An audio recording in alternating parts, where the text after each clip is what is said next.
Student, आज हम देखेंगे ऑब्जेक्ट ओरिएंटेड प्रोग्रामिंग। हम प्रीवियस लेक्चर में हमने देखे थे procedure oriented programming.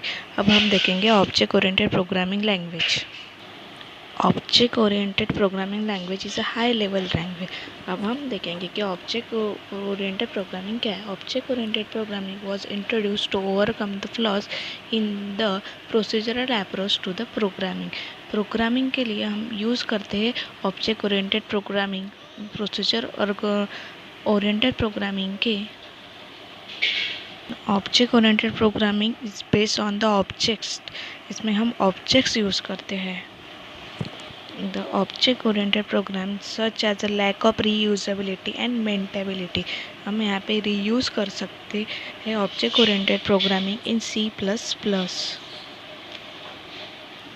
Fundamental of idea behind the object-oriented language is to combine into a single unit both data and the function that operate on that data।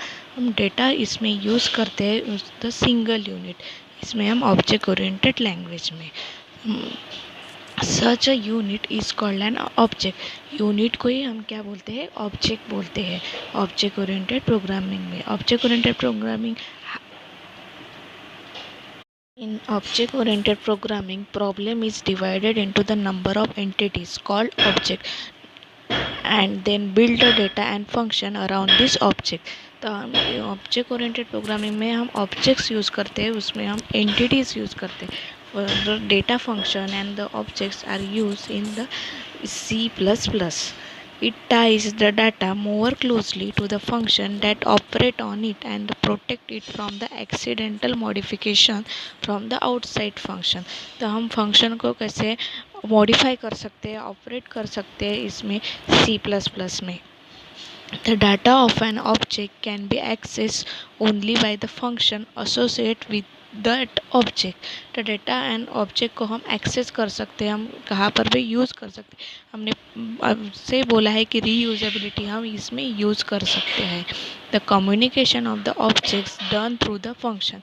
Communicate करते हैं हमको language में C++ में, तो हम ऑब्जेक्ट के साथ function में भी कर सकते हैं। ऑब्जेक्ट ओरिएंटेड की हम पैराडिग्राम डायग्राम दिए, उसमें हम ऑब्जेक्ट्स दिए, ऑब्जेक्ट 1 एंड ऑब्जेक्ट 2। वहाँ पे डाटा दिया है और एक वहाँ पे member function 1, member function 2।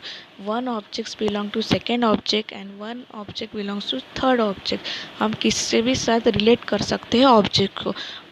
Object 1 से ऑब्जेक्ट 2 और ऑब्जेक्ट 2 से ऑब्जेक्ट 3, ऑब्जेक्ट 3 से ऑब्जेक्ट 1। यहाँ पे हम मेंबर फंक्शन भी यूज़ करते हैं।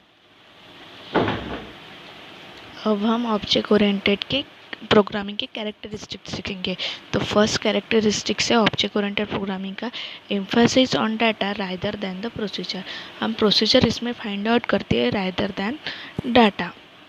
ये हमारा ऑब्जेक्ट ओरिएंटेड प्रोग्रामिंग है कि फर्स्ट कैरेक्टरिस्टिक्स है कि यहाँ पे हम डाटा यूज़ करते हैं। सेकेंड कैरेक्टरिस्टिक्स है programs are divided into entities known as object. Program को हम डिवाइड करते हैं एंटिटीज़ में और इसको क्या बोलते हैं, ऑब्जेक्ट्स बोलते हैं। तो एंटिटी मीन्स क्या होता है, such as name, attribute, behaviour, this are the entities. और प्रोग्राम को हम उसमें डिवाइड करते हैं एंटिटीज़ में और इसको क्या बोलते हैं, हम ऑब्जेक्ट्स बोलते हैं। थर्ड कैरेक्टरिस्टिक्स है हमारी data structure are design such that they characterise the object. Data structure में हम जो डिज़ाइन करते हैं C++ को, तो उसमें भी हम ऑब्जेक्ट्स यूज़ करते हैं। और फोर्थ है function that operate on data of an objects है टायर्ड टुगेदर इन डेटा स्ट्रक्चर। तो फंक्शन भी हम ऑपरेट कर सकते हैं ऑब्जेक्ट में इन डेटा स्ट्रक्चर में। फिफ्थ वाले कैरेक्टरिस्टिक्स है data is a hidden and cannot be access by the external function. Data हम हिडन रख सकते हैं C++ में, किसी को भी हम एक्सेस नहीं कर सकते फॉर द एक्सटर्नल फंक्शन के लिए, यानी हम डेटा को हिडन रख सकते हैं। सिक्स वाला कैरेक्टरिस्टिक्स है objects communicate which other through the function. Object communicate करता है थ्रू द फंक्शन में, यानी फंक्शन में हम यूज़ करते हैं तो हम ऑब्जेक्ट को भी उसको यूज़ कर सकते हैं, यानी इसमें हम ऑब्जेक्ट यूज़ करते हैं। नेक्स्ट कैरेक्टरिस्टिक्स है new data and function can be easily added whenever necessary. हमको सपोज न्यू डेटा एक्सेस करना है, यानी न्यू फंक्शन हमें ऐड करने हैं प्रोग्राम में C++ में, तो हम ऐड कर सकते हैं। और ये बॉटम अप डिज़ाइन प्रोग्राम है। C++ is a bottom up design. हमने प्रीवियस लेक्चर में देखा था कि procedure oriented language is a top down approach थी, और अब ऑब्जेक्ट ओरिएंटेड प्रोग्रामिंग क्या है, बॉटम अप डिज़ाइन है। अब बॉटम अप अप्रोच यानी इसमें रिवर्स टॉप डाउन अप्रोच है, क्योंकि वो प्रोसीजर ओरिएंटेड में टॉप डाउन थी, यहाँ पे हम रिवर्स करेंगे, बॉटम अप अप्रोच है C++ में। The lower level tasks are first carried out and integrated to provide the solution of the single program। यहाँ पे हम पहले प्रोवाइड करेंगे कि सिंगल प्रोग्राम को क्या कर सकते हैं, इंटीग्रेट कर सकते हैं लोअर लेवल को for the C++। The lower level structure of the program involve first, then higher level structure are in created। तो हम सबसे पहले lower level structure program involve करेंगे, बाद में higher level structure are create करेंगे। इसलिए हम पहले लो से हाई जाएंगे, इसलिए हमको यहाँ पे हम बॉटम अप अप्रोच बोलते हैं।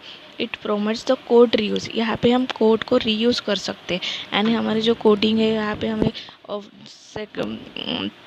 प्रोग्राम में यूज़ करनी हो तो हम बॉटम अप अप्रोच यूज़ करते हैं। इट में अलाउ द यूनिट टेस्टिंग। यहाँ में हम bottom up unit testing use करते हैं इन C++। ये था हमारा introduction of object oriented programming. अब हम आगे करेंगे basic concept of object oriented programming.